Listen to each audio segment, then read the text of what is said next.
مسلمانی، انہی کی شان کو زیبا نبوت کی وراثت ہے، انہی کی شان کو زیبا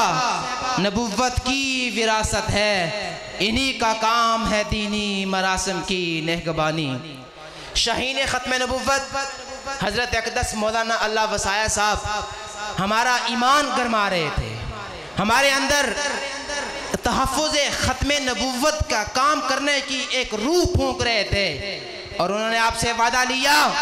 جب تک آپ کے تن من میں جان باقی ہے تو آپ پیارے نبی صلی اللہ علیہ وسلم کی ختم نبوت کے تحفظ کے لیے کام کرتے رہیں گے۔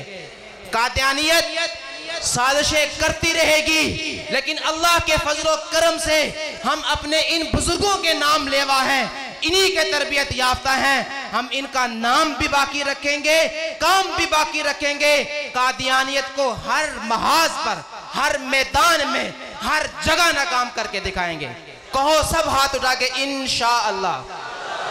اللہ تعالیٰ سب کو جزائے خیر دے اور سب کو اس مقدس مشن کے لیے چن لے۔ ہمارے اس پروگرام میں اللہ کے فضل و کرم سے دور دراز سے بہت سارے علماء مشائخ تشریف لائے، بہت سارے۔ آپ نے اللہ کے فضل و کرم سے کچھ کا خطاب سنا، اور اس کے علاوہ جو حضرات تشریف لائے ان کا میں بھی ذکر کرتا چلوں۔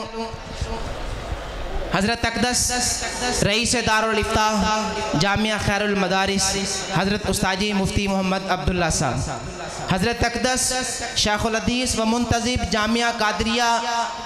ملتان حضرت اقدس مولانا نواز صاحب سیال، جو کہ حضرت استاذی مولانا ظفر احمد قاسم صاحب کے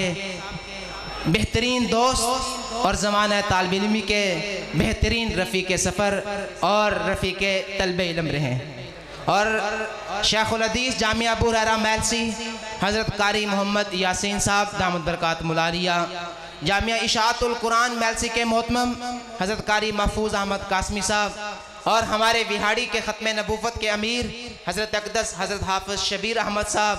اور ہمارے وہاڑی کے ایم پی اے جناب میاں ثاقب خورشید صاحب، اور اس کے علاوہ تشریف لائے پیر طریقت حضرت مولانا مفتی حسین احمد مدنی بہلوی صاحب، پیر طریقت حضرت مولانا بلال احمد مکی بہلوی صاحب، اور حضرت مولانا عبداللہ بہلوی صاحب، جو کہ حضرت مولانا عبداللہ بہلوی صاحب جامعہ ہی کے فاضل ہیں اور ماشاءاللہ بہت اچھا کام کر رہے ہیں، اپنے بزرگوں کی میراث کو سنبھال کے رکھا ہے اور انہیں جہاں تک ممکن ہے پھیلا رہے ہیں۔ اللہ تعالیٰ سب کا آنا قبول فرمائے۔ ابھی میں